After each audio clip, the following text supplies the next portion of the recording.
Zéphirin Koloko, directeur de publication du journal L'Avenir, concepteur des grands débats mensuels. Bienvenue sur ce plateau. On vous accueille avec le générique qui est passé tout à l'heure. C'est le coup de gueule qui tourne autour de la thématique qui nous rassemble. Place à ce coup de gueule. Bonsoir Jean-Jacques et bonsoir à tous les fidèles téléspectateurs qui nous regardent en ce moment. Le coup de gueule porte bien évidemment sur le phénomène de spéculation.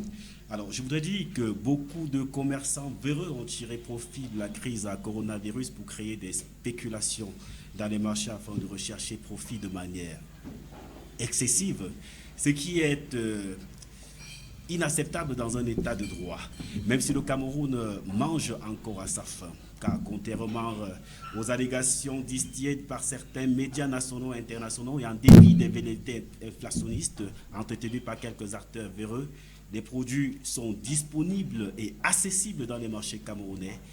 Nous avons fait le tour de plusieurs marchés, notamment des villes de Yaoundé, de Douala, de Bafoussam et même en Gaoundéré. Nous avons fait un constat. Vous savez qu'en journalisme, on dit constamment les faits sont sacrés et les commentaires sont libres.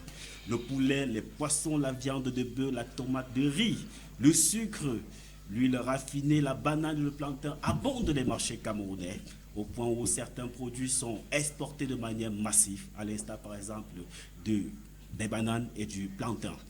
Alors, il faut dire que même si les prix ont légèrement augmenté en ce qui concerne certains produits, cela est dû bien évidemment à l'épidémie à coronavirus qui a créé des perturbations inédites de l'ensemble des chaînes d'approvisionnement des marchés internationaux.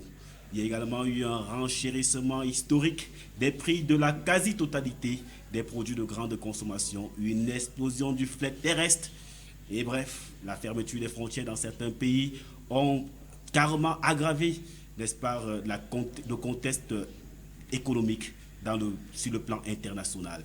Eh bien, mais il ne faudrait pas que ces spéculateurs, ceux qui font de la spéculation, n'est-ce pas, essayent d'aggraver encore la situation des Camerounais en optimisant ce phénomène de spéculation. C'est la raison pour laquelle nous avons au ministère du Commerce une brigade appelée la brigade, n'est-ce pas, de répression de la fraude qui est au four moulant 24 heures sur 24 pour traquer tous ceux-là qui sont, n'est-ce pas, accusés de spéculation et qui augmente, n'est-ce pas, des prix de manière spectaculaire pour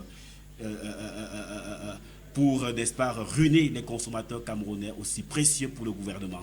Il faudrait que également les consommateurs, n'est-ce pas, essaient de se battre davantage en dénoncer, s'accompagner, n'est-ce pas, le gouvernement du Cameroun dans l'accomplissement de ses missions, en dénonçant tous ces acteurs véreux, parce qu'en les dénonçant, ils contribuent, n'est-ce pas, à améliorer le bien-être des citoyens camerounais. C'est ce qui doit être fait, parce que le gouvernement, on ne doit pas seulement accuser le gouvernement. Pourquoi? Qu'est-ce que le gouvernement fait? Il faudrait que nous-mêmes, en tant que consommateurs, d'ailleurs, j'en suis l'un des premiers consommateurs, que nous puissions dénoncer, n'est-ce pas, tous ces opérateurs véreux afin de résoudre le problème.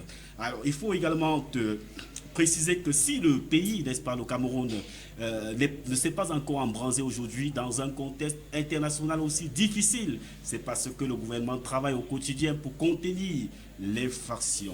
Bien qu'à travers le monde, de nombreux pays, y compris les pays les plus développés, sont affectés par la pénurie des produits alimentaires consécutifs à l'épidémie à coronavirus. Le gouvernement du Cameroun en est largement épargné aujourd'hui, notamment à travers une série d'actions mises en place par le gouvernement, dont l'organisation des dialogues permanents avec les opérateurs économiques, lesquels dialogues ont permis que les opérateurs acceptent, n'est-ce pas, de baisser leurs marges pour maintenir les produits à des prix raisonnables.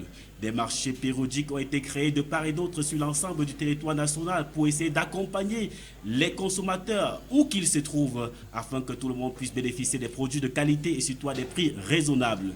À cela s'ajoute également, n'est-ce pas, le fort déploiement sur le terrain de la MIRAP qui essaie également d'accompagner au quotidien, n'est-ce pas, les consommateurs. Les mesures avant-gardistes du gouvernement via le ministère du Commerce ont permis d'éviter l'inflation, n'est-ce pas, qui se situe aujourd'hui au Cameroun autour de 2,4%, dont en dessous du seuil arrêté par la communauté économique et monétaire d'Afrique centrale qui est de 3%. Il faut préciser à l'intention des téléspectateurs qui nous écoutent qu'actuellement nous sommes à 5% aux USA près de 3% en Chine, 17% au Nigeria et 7,5% en Europe de l'Ouest.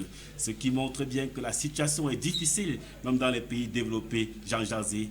Et au-delà de ça, face aux cris de frais du syndicat des patrons, outré par les surcoûts dans le processus d'importation des marchandises, le président de la République, Paul Biya, a ordonné il y a de cela quelques semaines seulement la révision exceptionnelle à la baisse de 80% des frais de douane.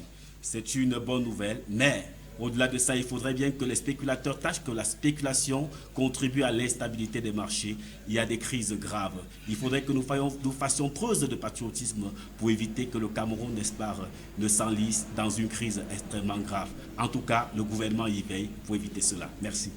Merci Zéran Koloko pour ce coup de gueule qui est revenu sur l'inflation, mais davantage les spéculations qui sont observées.